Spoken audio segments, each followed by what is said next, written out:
Hey guys, it is time for me to introduce to you the next big thing that we're doing in literature class. And a lot of you have been asking about the next book that we're going to read, the next novel study that we're getting into. And you're like thinking to yourself, how can we top The Witch of Blackbird Pond? Like, how can it get better than that? That's what you were thinking, right? No? Okay. Well, if you didn't love The Witch of Blackbird Pond, that's okay. That's not an expectation for the course. But I think that most of you will get into the next novel that we study together. And so the big reveal is here. So drum roll, please. We're going to read The Outsiders by S.E. Hinton. I know, applause, the crowd goes wild. You may not know anything about this story right now, and that's awesome. If you've heard a few things about it, that's also fine. A quick synopsis is this. It says this. Here's the back cover. It says, Ponyboy can count on his brothers and on his friends. He's got a funny name, Ponyboy, but not on much else. Besides trouble with the Socias, a vicious gang of rich kids whose idea of a good time is beating up greasers like Ponyboy. At least he knows what to expect, until the night someone takes things too far. So this is going to be set in the 1960s in the Midwest, and it deals with these teenagers who are caught up in this kind of gang lifestyle with the greasers and the socias, kind of battling over turf and getting into all kinds of altercations. And so we're gonna spend time with that. But before we get into that story, we need to do a little bit of investigation that's going to help us get ready to understand what's really going on in the story. Some of you may remember back to before we read The Witch of Blackbird Pond, we did a thing called some of you, it's already in your mind, the Tick Nick Hick, that really weird name that we had for what was essentially an inquiry project. We wanted to know something about the context of that story. So since it was set in the 1600s, we did a little bit of investigation about, the transportation in the time period, the different religions that were popular in the colonies in the 1600s. Some of you chose to look at maybe family life or maybe weapons and warfare. And we did all of that so that we would understand more about what was really going on in that book. Well, in this one, we're not going to spend our time looking at that historical context as much. We will have to investigate a few things about the 1960s to make sure that we, just understand the culture that the story takes place in. But for this, to prepare us for this, we're going to do some research on topics that will help us to better understand the theme of this story. So your project that we're going to start working on, I'm introducing this to you today. And really, y'all, today is just a day for you to sort of listen and start to absorb what is going to be the project that we spend the next couple of weeks in literature working on. All right. So kind of sit back, but also tune in so that you can, be thinking about some options for you in this project. So here's the project. It says that you are going to create an annotated bibliography to show your investigation of 4 credible sources about a specific race, class, or religion-motivated conflict. Whew. That's kind of a mouthful. So take it kind of piece by piece. You're going to create an annotated bibliography, and I'll kind of define that in just a minute and tell you exactly what that is. And I even have an example here, and the document that you have access to in Google Classroom has all this information as well. But that's the final product, an annotated bibliography. Some of y'all could break this word down here. It's got a couple of our STEM words in it, biblio and graph, so you might have an idea already before I tell you about it. So we're going to create that, and it's going to be the way that we show how we investigate 4 sources. That's just internet articles or web pages or books, 4 sources about some conflict in history that was motivated by race, racism, class, people in different social groups fighting against each other, or something that was motivated by religion. So you're gonna be really looking at kind of some of the ugly parts of history for a little while here to help get ready for what we're going to see in our novel, which is groups of people that are fighting against each other for reasons that maybe they really don't need to be fighting against each other.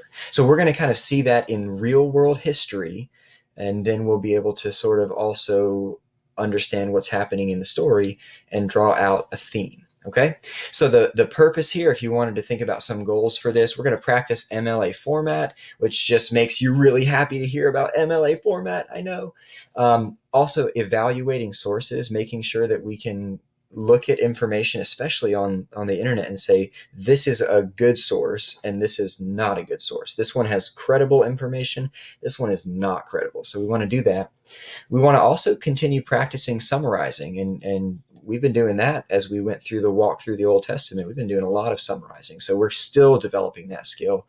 And then we're going to get a better understanding by doing this. We're going to get a better understanding of what's happening, the conflict and the theme in this story, The Outsiders. Okay? So what is an annotated bibliography, y'all? It is just a summary of some sources that you find about your research topic. So you're going to end up picking a research topic that is, again, it's about some conflict in history that was motivated by race or class or religion. And you're just going to read a lot about it and find some sources and basically kind of write down what those sources say. It's not even really an essay. It doesn't have a thesis statement. You're not actually trying to prove anything. You're just going out and finding some information and making a document that's just kind of a record of the information that you found and where you got it from. So it is a lot like the Tick, Nick, Hick that you did for Witch of Blackbird Pond, but we're just kind of shifting over to a different topic for that sort of research. And we end up, instead of handwriting all the information on a handout that I give you, we're just kind of upgrading to where we do this in MLA format in a Google Doc. All right? You with me so far? Nod your heads yes. You are with me so far. And if not, I'll be there to answer questions soon. All right, so far we know that we're creating an annotated bibliography. We're going to be investigating some conflict throughout history. All right? As I look for different sources, what information should I use? What should I include for my annotated bibliography? Well, for every source that you use, and I'm going to ask you to find 4 good sources, you're going to include the source information. That's the author and the title and the website, all that information of where you found that article or web page. You're going to include a summary of that source. Now, that's about a paragraph, and I'll show you an example of that, but you're going to include a summary of that source, which is in your own words. You're writing about a paragraph to say, what's the big point of this web page that I found about this war or battle or conflict? You just summarize it. And then you're also going to pull 2 quotes from the article or the website or the book that you think are important. And then you'll just explain why you think they're important. All right. So that's what each entry for your annotated bibliography is going to have these 3 things. It's going to have the source information, it's going to have a summary, and then it's going to have 2 quotes from that source with your short explanation of why those quotes are important. Some other big information. When is it due? Well, Thursday, March 4th. You're going to share it from Google Drive with me. And then what should it look like? I'm going to have an example on one of the next pages to show you that. And how will it be graded? I've got a rubric that's also in this handout that's going to help you, kind of figure out where are the points coming from for this. All right. And you might be able to start kind of getting an idea for these different gangs, the Socs versus and by the way, it's not socks, okay? It's not the socks, it's the Socs. It's a slang for social because they're higher in the social class. They're the rich kids, they're the preps, and you can kind of tell these 2 different groups.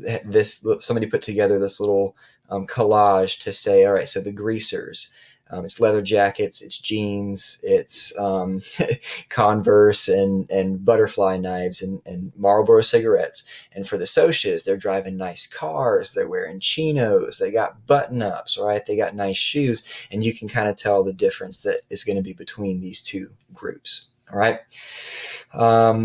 The guiding questions. All right. So what are we looking for here? Like, if we're looking up some sources, we're summarizing, we're pulling quotes.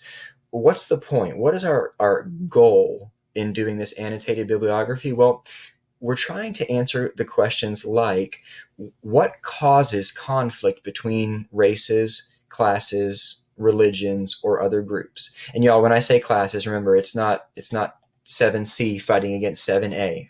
I hope that's not happening at the moment. But when I say classes, I mean social classes. All right. So upper class, middle class, lower class, and conflicts between and among those different classes. So what causes those conflicts? We want to investigate that. Those things have gone on for hundreds and thousands of years in human history. So why those conflicts? We also want to know, how are those conflicts exacerbated? How are they made worse? What adds fuel to the fire of one of those kinds of conflicts? And then one of the most important questions that we can answer is, how can those conflicts be resolved? If we have a conflict, like we will in this book, between social classes, how do we fix that? Like, how do we get through that? And if you just kind of step back and look at the world right now, it seems like an important question to try to answer, because it seems like we have a lot of conflict. You look at the news, listen to what folks are talking about. There's a lot of conflict. Political parties, racial groups, social classes. There's a lot of conflict right now. So we really want to take a look at our world and say, how do we make this better? And in doing this research and in reading this book and discussing the theme of this book, I think we're actually going to move our way towards some really good answers to that question. How can these conflicts be resolved? That's what we want to figure out. Okay. So this would be sort of the main ideas for this project. What are we getting ourselves into? We want to try to answer these questions. All right. Still with me, right? Nod your heads yes. I'll just pretend like I can see you. And yes, I see. Great. All of you are nodding your heads and you're with me. Fantastic. All right, let's move on. Wake somebody up if they're sleeping. A couple of thoughts that I'm giving you here on how to begin this process. Well, you're going to have to start here. You're going to have to do a little bit of reading about some of these search terms. You might do a Google search on ethnic conflict, or religious conflict, or class conflict, and start kind of sifting through some of the ideas that start coming at you in these things. I say at this stage of research, Wikipedia is a fine resource. I know you'll hear teachers all the time rail against Wikipedia because, you can't use it in an essay and you can't use it as a scholarly source. At this stage of research, when we're just trying to figure out, okay, what am I even going to figure more information out about, Wikipedia is an awesome spot to start because it just compiles a ton of information right there and you can get a glance at it. We know that it's an open source piece of software, so other people can come in and make changes, and sometimes they stick on there for a while before they get caught. Like, somebody goes to Abraham Lincoln's page on Wikipedia and changes his job from President of the United States to vampire hunter. And it may slip through and the moderators don't catch it for a little while. And then finally somebody does and they switch it back. But that's the reason that Wikipedia is generally not accepted as a scholarly source for good, solid information. However, 99% of it is good information and cited information, which means they kind of tell you where they got their information. So it's a good place to start reading about and deciding on a specific conflict that you want to study. Now, I need to make this statement here. I want you to be careful in your searching.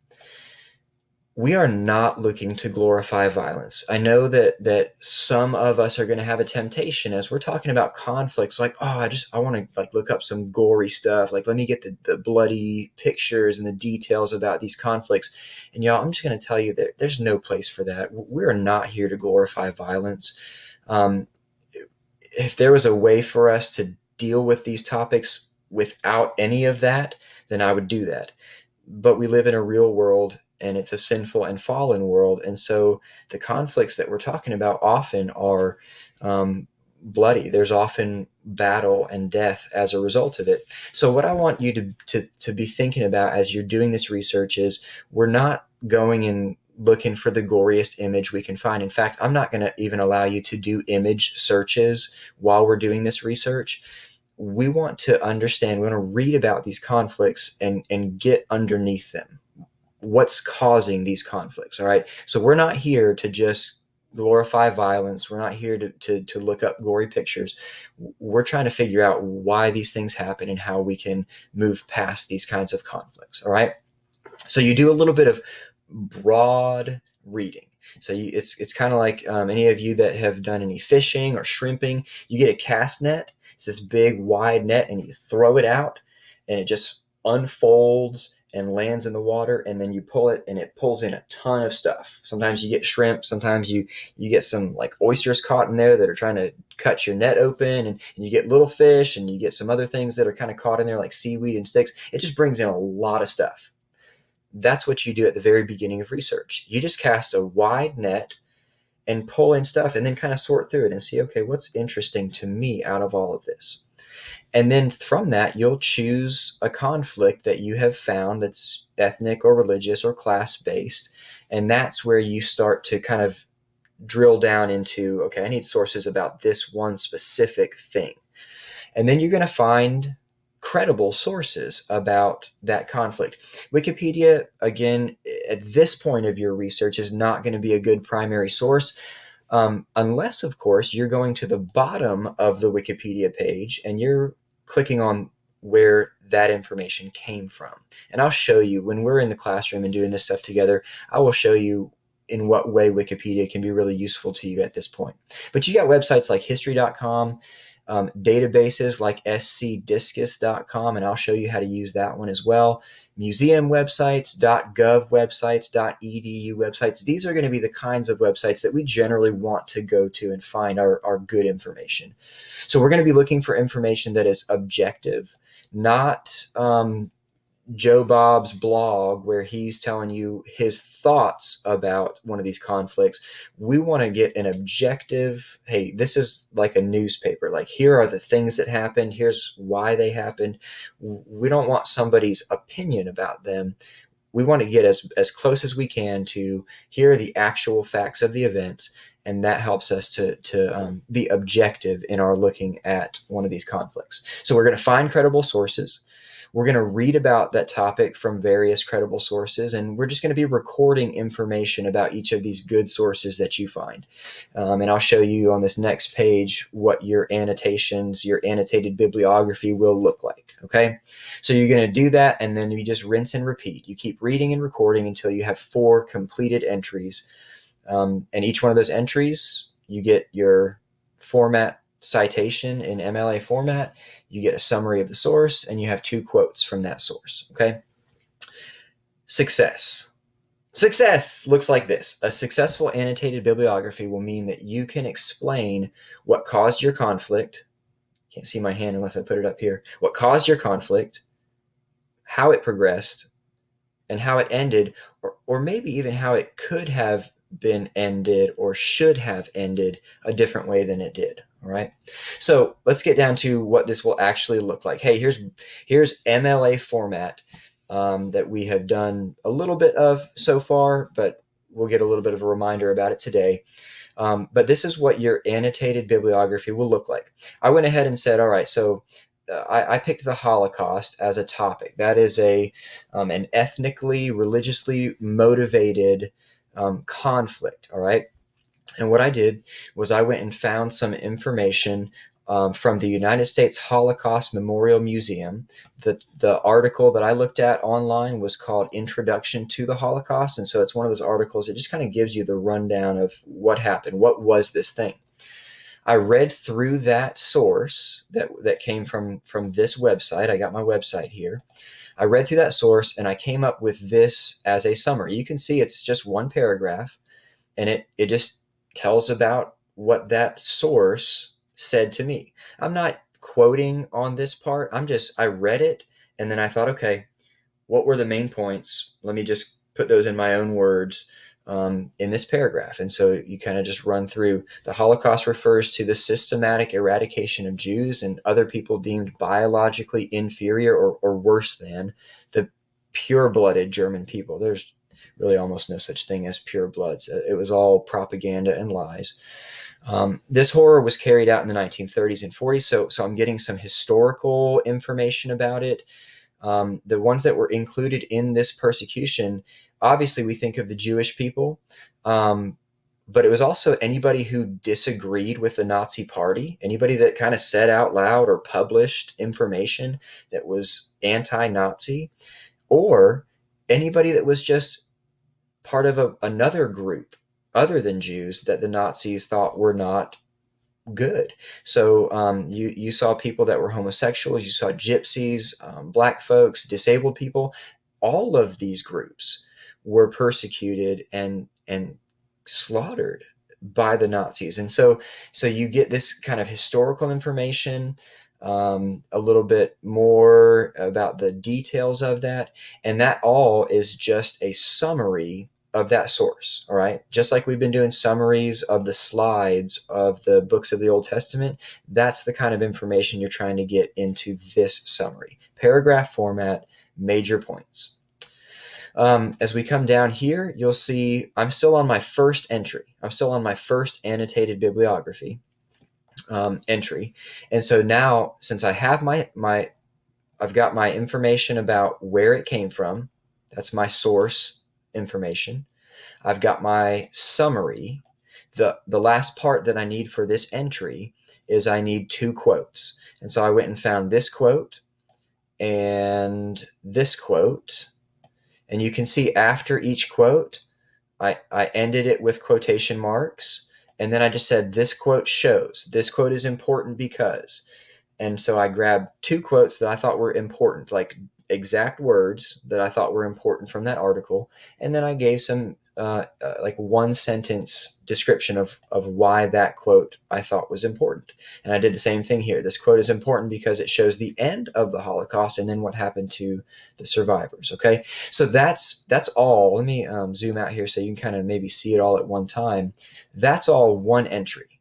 The source information, the summary, and the 2 quotes with the short explanation. So now I have finished one whole entry of my annotated bibliography, and I'm going to look to have 4 of those entries.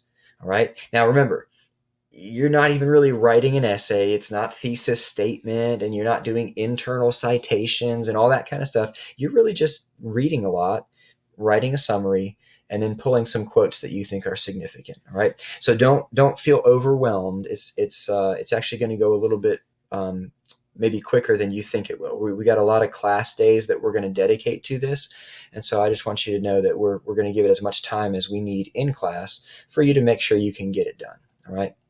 I also have a rubric in this document for you, and I'll let you kind of look through that, but it's the same stuff I'm usually grading on, right? MLA format, your citations are correct, your grammar and mechanics are good, the summary is excellently done, and then your quotes, you have 2 quotes and you discuss their significance. Okay, so those are kind of the categories where your points will come from, and you'll see all that when you have access to this document.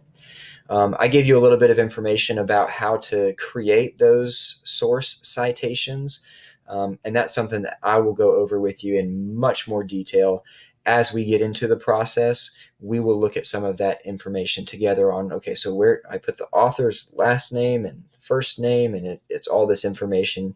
It can feel a little bit overwhelming, and that's why I'm going to do that in the classroom with you and kind of walk you through that situation, okay? So if we just kind of zoom out, go all the way back to the big picture here. I know that's a lot of information that I just gave you. This is the dump truck. I just backed it up and then just dumped it all on you. So now you've got all that to sort of sort through and wade through. Let's zoom way back out and just have a reminder of, okay, what are we doing and why are we doing it? The purpose here is we're aiming to create an annotated bibliography, which means we're just looking up some information about one particular class or race or religiously motivated conflict.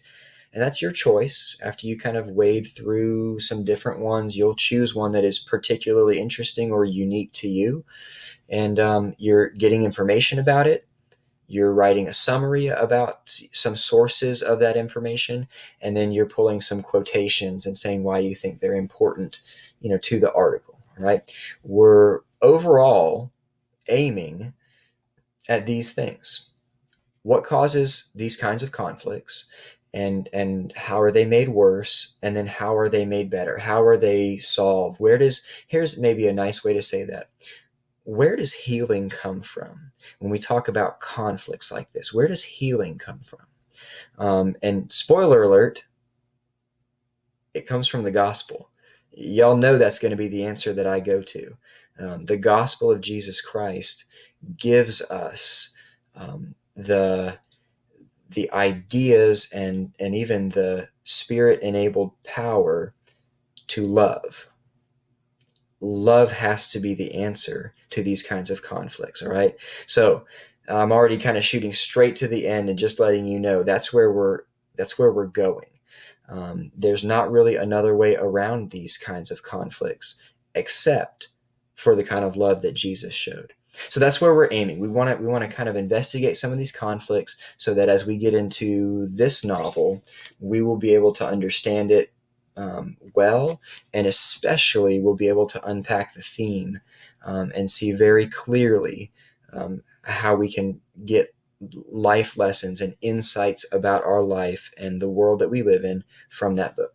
All right. I'm excited to get into this novel study. I know that may not mean that much to you because I get excited about like participial phrases and stuff like that. But I think that you guys are going to enjoy this novel study. And so I'm excited for that. All right.